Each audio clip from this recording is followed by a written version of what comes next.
Gear is important to videography and cinematography and photography in the same way that a basketball is important to a basketball game or football is important to a football game, right? You can't play the game without the football, but the name brand does not matter. You can use Spalding or Under Armour or Nike or whatever you want to use in order to play that game, but you just need to make sure that the ball size is regulation and the proper ball for whatever classification or division that you're playing in. That's how a camera is, right? You need a camera in order to make a movie or a video, but the name brand or the cost of the camera does not matter. I need to make that clear. Don't start coveting these things that I talk about. I really like this gear, but I don't want you coveting it. It might be something out there that you can use that's better suited for your job and what you're doing. But in here, I just want to tell y'all what I like and why I like it. All right, let's make sure I'm in focus here. All right, I don't want to hold this, so I'm gonna clip this on. What's up, everybody? The verse of the day is Proverbs chapter 3, verses 5 through 8. It reads, "Trust in the Lord with all thine heart, and lean not into thine own understanding. In all thy ways acknowledge him, and he shall direct thy paths. Be not wise in thine own eyes. Fear the Lord, and depart from evil. It shall be health to thy navel, and marrow to thy bones." All right, so why is that the verse of the day? Well, if you're into technology or if you're into cinematography in the camera world, you know that we can get pretty consumed with gear. And I'm realizing now that none of that stuff matters. Some of you probably seen The Day I Met Elijah. That's a short film I filmed with the Sony A7III and the Sony 24-70 G Master 2. I filmed that with no budget, and I got some friends and some family, and I did what God led me to do, which is film a short film based on the supernatural experience I had. And I thought it turned out good, but I was talking to the director of the film office here in Mobile, and she encouraged me to put that film into a film festival. And I said, I don't think it's gonna do that good. I didn't have a budget behind it. And she said, hey, just trust me, just put that into a film festival. And I did, and we have been nominated for Best Short Film, and I was nominated for Best Lead Actor because I acted in it. Like I said, we didn't have a budget, and it was based on something that I experienced, so I acted in it. We ended up being nominated. So that goes to show you we can't lean on our own understanding. We think these lenses and we think, you know, new equipment and everything is going to make our work better, and that's not. Doing what God told you to do and doing it for His glory is what gonna make your work great. All right, so everything you do it wholeheartedly and do it unto the Lord. All you have to do is obey Him. He's gonna do the increase.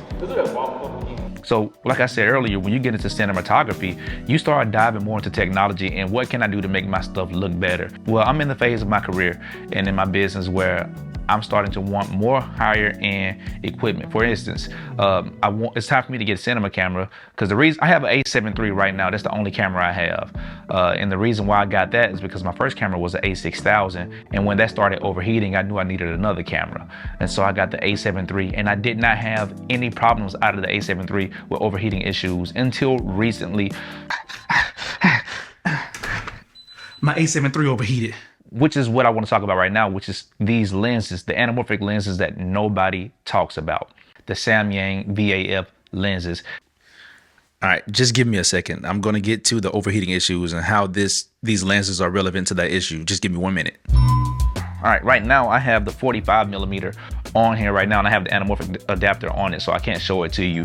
But this is the 35mm right here that I have, and this is the 100mm. So these are essentially spherical lenses that they call cinema lenses. It's really not. It's a photo lens that they have in a quote unquote cinema lens body, but this is not really a cinema lens. Cinema lenses will have gears on it for aperture and focus. This is have like this one ring on it right here that you can control. You can go in and change what you want to use that for. If you want to use it for aperture or if you want to use it for focusing.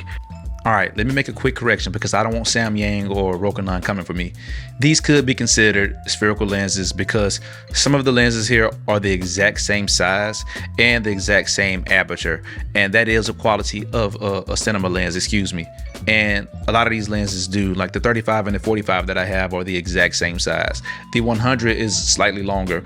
I don't have the 24 or the 20 that you can get with the V-AF lenses as well, but all those are the same size, the 20, the 24, The 35, the 45, and the 75 are all the same size and T-stop. I believe the 75 is, but they're all the same size. I think the 75 and the 100 are the only ones with the different T-stops, but because of that, they could be considered cinema lenses. I was saying they're not cinema lenses because they don't have the geared aperture ring and the geared focus ring. So, but I could be wrong. So I just wanted to make that correction because I didn't want y'all dogging me in the comments. All right, back to the video. But I have the anamorphic adapter, which is what I mainly stays on here for video unless I'm taking photos, which is why I really like these lenses. I like to get the most out of my money. I like to get the best bang for my buck, which is why I don't know why people aren't talking about these lenses. Everyone knows about Blazar, everyone knows about Cine, but nobody really are talking about the Samyang V-AF anamorphic lenses. Even without it, the anamorphic adapter on it, it has all this character in it. But when you put the anamorphic adapter on it, it has these vintage characteristics. Yeah, DJ? Come on, you come in, bud.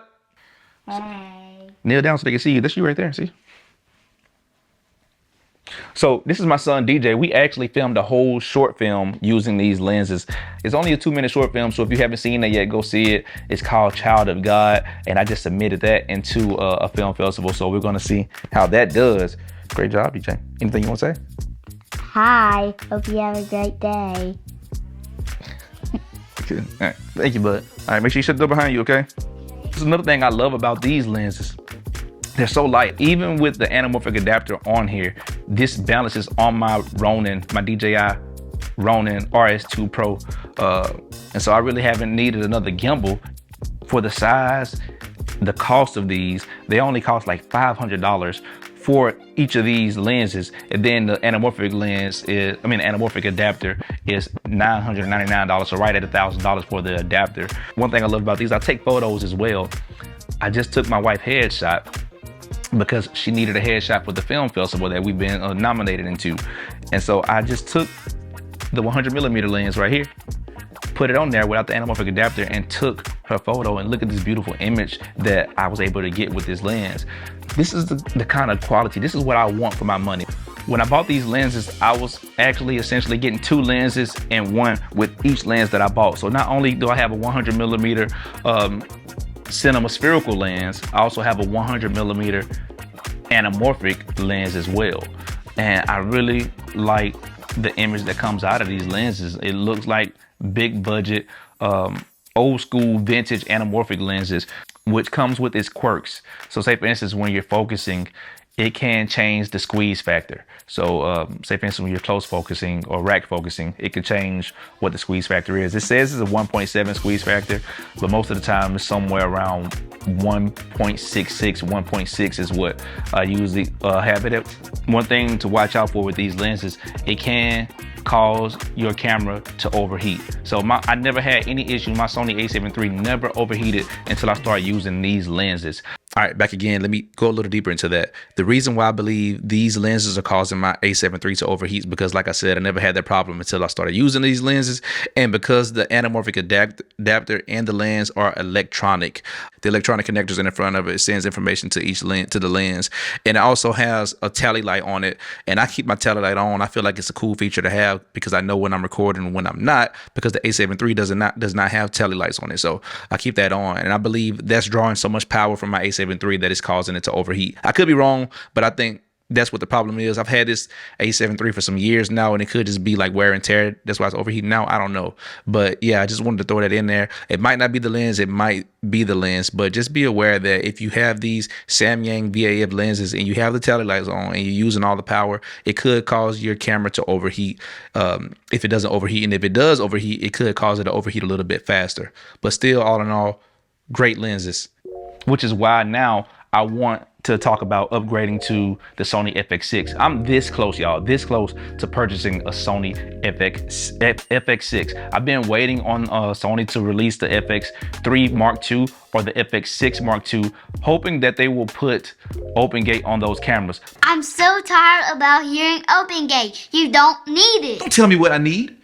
I shoot a lot of anamorphic content, and open gate will help me get the most out of my lenses. I know what I need. Just buy a 133 anamorphic lens and stop crying. How about you do your job and make the camera your clients want? Who you think you're talking to? I'm Sony. You can switch for all I care. But you're not gonna do that. You know why? Because we're the best. But here's why I don't think even the FX6 Mark II or the FX3 Mark II are going to have open gate. And I thought Sony just didn't care about open gate, but after doing research, I realized no.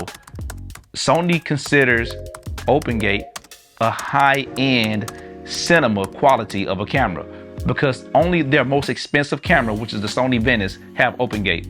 None of the other cameras have open gate on it. Not even the Sony Burano, which is a $24,000, $25,000 camera. And I looked at that and I realized the Sony FX6 or the FX3 aren't going to get open gate.